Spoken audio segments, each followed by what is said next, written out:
had it. I have been dealing with this crap for years, and it's time that I blew off some steam. Preferably to melt the faces off some whiny fanboys, but I'll take what I can get. Let me start with some needlessly short sentence fragments. I loved the Star Wars prequels. You heard me. And every time some fat-headed, self-titled movie expert claims that they were the most craptacular pieces of celluloid ever spat out by George Lucas out of sheer hatred for his established fanbase, I get this little tick in my eye and grind the top layer off my teeth. Why? Because every time they do so, they are saying that one of the defining moments of my childhood, one of the things that made it so great to be a kid at the turn of the century, was a pile of farts and hookers. But I am nothing if not fair and balanced, so I'm going to try breaking down some of the complaints that the internet has found about my favorite sci-fi trilogy. Plot. People point to episodes 1 through 3 as being too complicated, with too much political back and forth. Well, excuse my generation for growing up in a time where the battle between good and evil is a little more vague. To us, the idea of a group of ragtag guerrillas using ancient religions to justify terrorist actions against a superior military power is just a little controversial. Plots with simple good versus evil conflicts are not inherently better. In fact, it says something about the audience that enjoys them. Besides, all the good plot points made in the original trilogy were stolen from samurai and gunslinger movies. Acting. So Anakin's acting looks like a man trying to bend plywood into a vaguely emotional shape.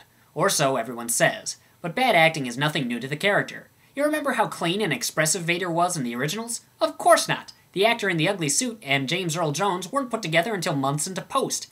Hell, if Vader's expressions even vaguely resembled his inflections, it was considered a good take. And anyone claiming that Carrie Fisher's acting was anything close to a teenage girl is looking for a swift kick in the teeth.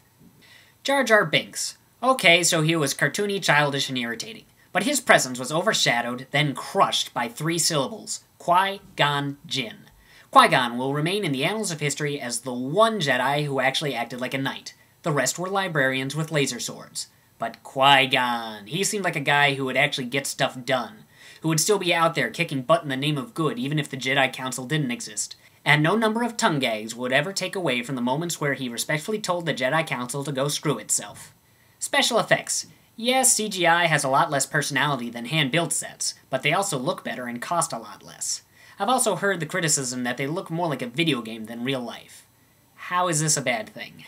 You really want a gritty sci-fi universe? Go buy the Firefly box set. It's actually pretty good. Midichlorians.